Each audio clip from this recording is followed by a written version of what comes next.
Hello friends, welcome to math and science classes. आज हम लोग एनसीईआरटी क्लास 9 चैप्टर 1 साइंस का एमसीक्यू करेंगे। ठीक है, तो इस चैप्टर का सारे के सारे एमसीक्यू मैं आप लोग के पास यहाँ पे अवेलेबल करवा दिया हूँ, इसलिए थोड़ा सा वीडियो लंबा होगा।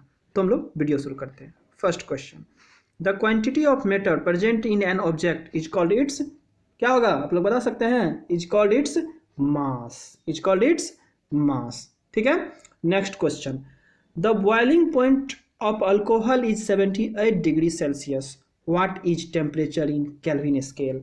आप लोग जानते हैं केल्विन स्केल के बारे में कि 1 डिग्री सेल्सियस इक्वल टू कितना केल्विन? 273 केल्विन। ठीक है, और यहाँ पे कितना दिया हुआ है? 78 डिग्री सेल्सियस, इसीलिए इसमें क्या कर देंगे हम? 273 को ऐड कर देंगे। ऐड करने के बाद क्या आ जाएगा हमारा? 351 केल्विन आंसर आ जाएगा। ठीक है, नेक्स्ट क्वेश्चन पे हम लोग आगे बढ़ते हैं।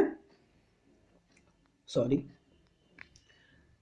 The boiling point of water on Celsius and kelvin scale respectively is, कितना हो जाएगा? आप लोग जानते हैं 100 degree Celsius and 373 degree Celsius. अब कैसे?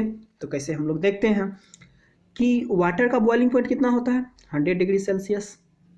ठीक, उसी तरह अब केल्विन में उसको हम चेंज करेंगे तो इसमें कितना ऐड कर देंगे? 100 में 273 केल्विन को ऐड कर देंगे, और 273 को 100 से ऐड किए तो कितना आ जाएगा? 373 डिग्री केल्विन। ठीक है, नेक्स्ट क्वेश्चन पे आते हैं हम लोग। The liquid which has the highest rate of evaporation is nail polish remover. एक बार में आप लोग ये जवाब दे सकते हैं। ठीक है, नेक्स्ट क्वेश्चन पे आते हैं। A form of matter has no fixed shape but it has a fixed volume, an example of this form of matter is kerosene. जानते हैं आप लोग, इसका आंसर क्या हो जाएगा? केरोसिन हो जाएगा। क्यों होगा केरोसिन? क्योंकि जिसका अपना कोई शेप नहीं होता है लेकिन उसका वॉल्यूम क्या होता है? फिक्स होता है। तो वाटर होता है ऐसा, और वाटर में यहाँ पे लिक्विड फॉर्म में कौन सा है? केरोसिन है। ठीक है, next question, which of the following phenomena always result in the cooling effect. यह हमेशा कौन सा कूलिंग इफेक्ट करेगा? ठीक, इस क्वेश्चन को हम लोग देखते हैं। इवेपोरेशन। कैसे? Cooling effect is called evaporation, जानते हैं आप लोग। चलिए नेक्स्ट पे हम लोग पहुंचते हैं। Which of the following cause the temperature of substance to remain constant while it is undergoing change in its state? कौन सा हो जाएगा? आप लोग बता सकते हैं इसका answer? Latent heat, latest energy, loss of heat, none of these. कौन सा हो जाएगा? तो इसका आंसर क्या हो जाएगा? आप लोग बता सकते हैं?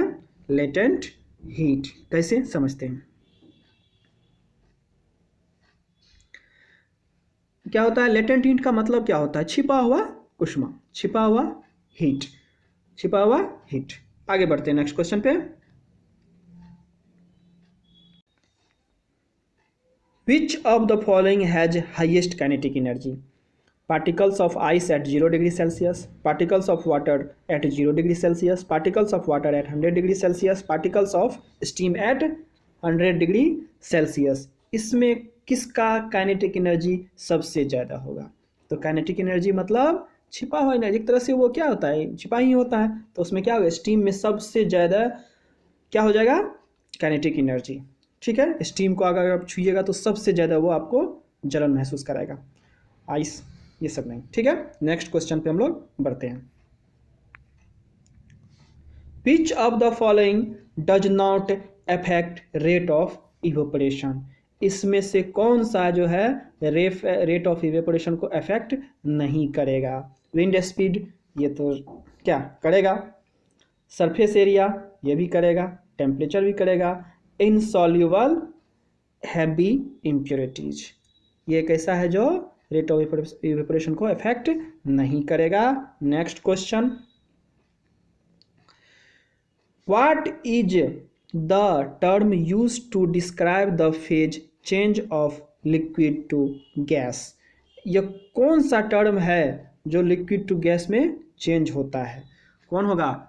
Boiling, condensation, melting, none of these. बता सकते हैं आप लोग? ये क्या हो जाएगा? बॉइलिंग। समझ रहे हैं आप लोग?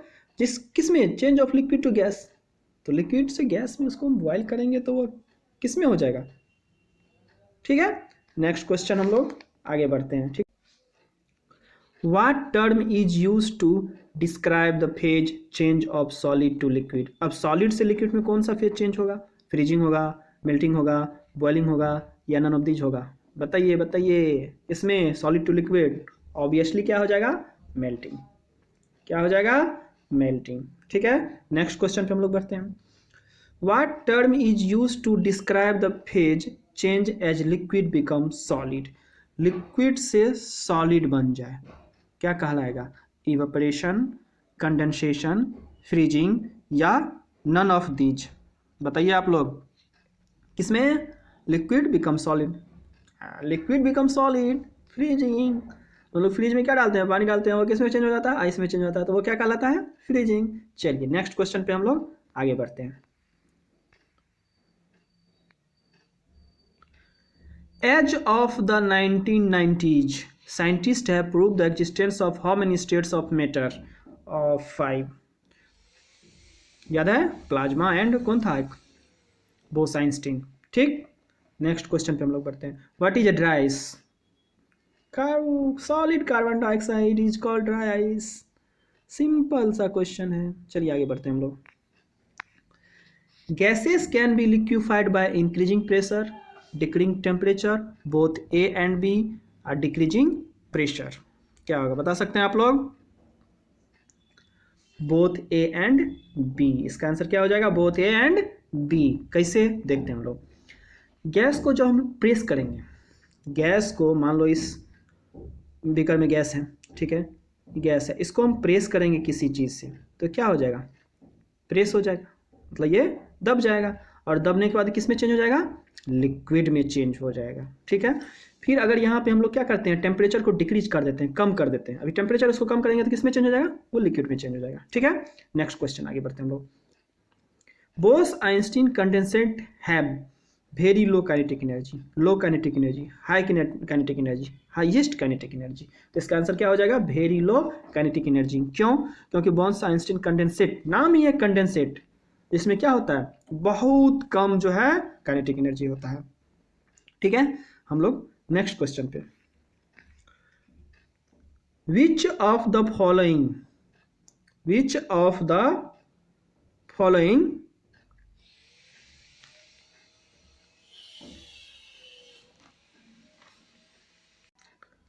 Which of the following statement is not true regarding to characteristics of matter?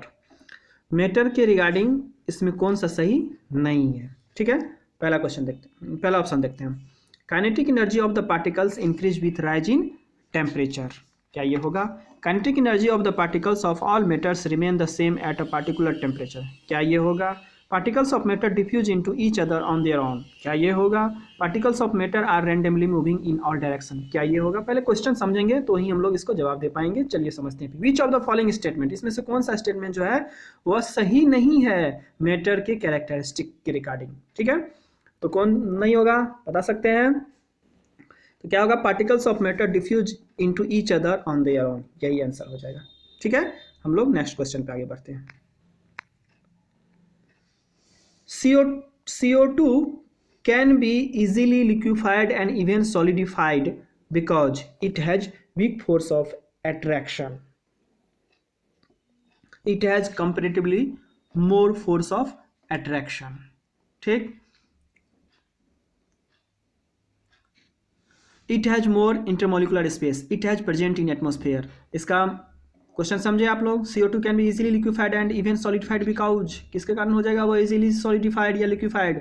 बता सकते हैं आप लोग? चलिए क्या होगा इसका answer? It has comparatively more force of attraction than other gases. ठीक है, हम लोग नेक्स्ट क्वेश्चन पे आगे बढ़ते हैं। द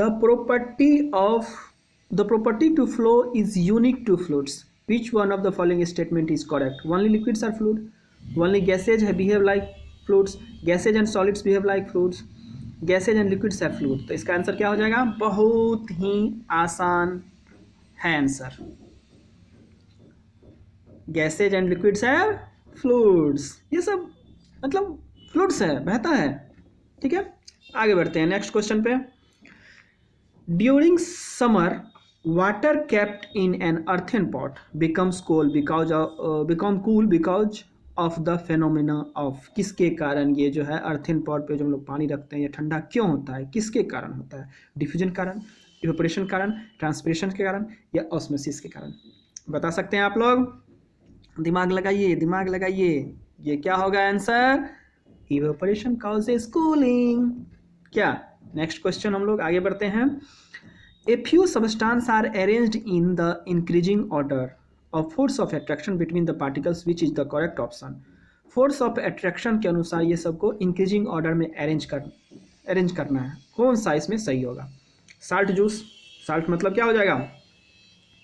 बताइए बताइए। साल्ट मतलब सॉलिड, जूस मतलब liquid, water been air, liquid gas no, air sugar while, क्या ये होगा?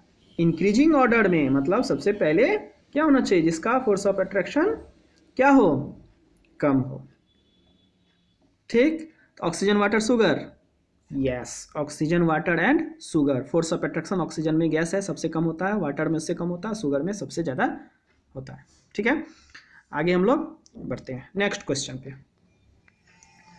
Which condition out of the following will increase the evaporation of water? कौन सा कंडीशन जो है यह इंक्रीज करता है वाटर के इवेपोरेशन को इंक्रीज करता है? Increase in temperature, decrease in temperature of water, less expose surface area of water, adding common salt to what? Increase in temperature of water. ठीक, समझ गए आप लोग? Increase in temperature of water. Next question,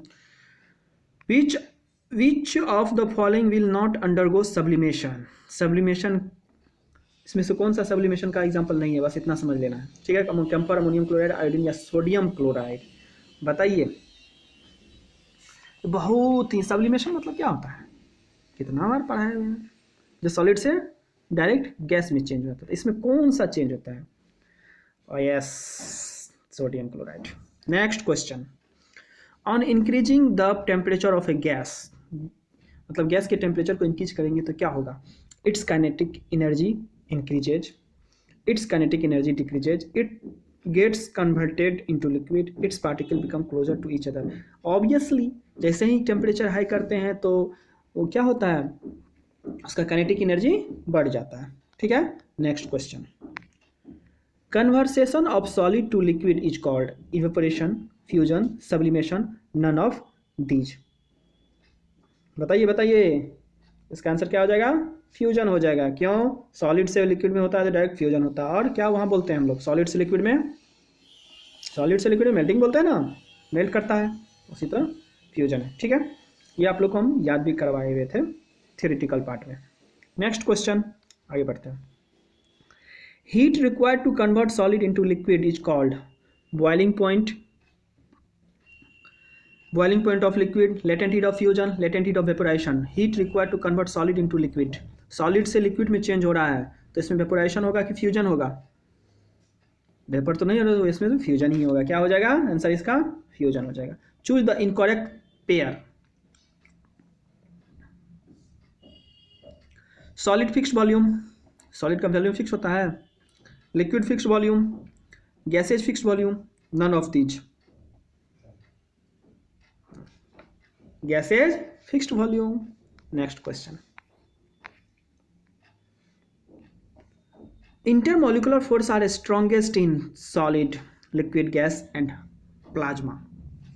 obviously solid, इसका intermolecular सटा सटा होता है इसीलिए हार्ड होता है, मतलब बहुत नज़दीक होता है। इसका जो पार्टिकल्स होते हैं वो बहुत ज़्यादा नज़दीक होते हैं। यह क्या होता है? इसीलिए इसका इंटरमोलिकुलर फोर्स के कारण ही वो नज़दीक होते हैं और इसीलिए सॉलिड में सबसे ज़्यादा इंटरमोलिकुलर फोर्स होते हैं। ठीक है, next question, at atmospheric pressure the temperature at which solid melts to form liquid? Atmospheric pressure पे टेम्परेचर जो है वो मेल्ट करता है किसमें? लिक्विड में मेल्ट करता है। तो इसका आंसर क्या हो जाएगा? Boiling point of solid, boiling point of liquid, melting point of solid, melting point of liquid, बता सकते हैं आप लोग? यस, जो बोले हैं melting point of solid, very good. जो ने बोले हैं थोड़ा इसका थ्योरी देख लीजिएगा आप लोग, ठीक है। नेक्स्ट क्वेश्चन पे हम लोग बढ़ते हैं।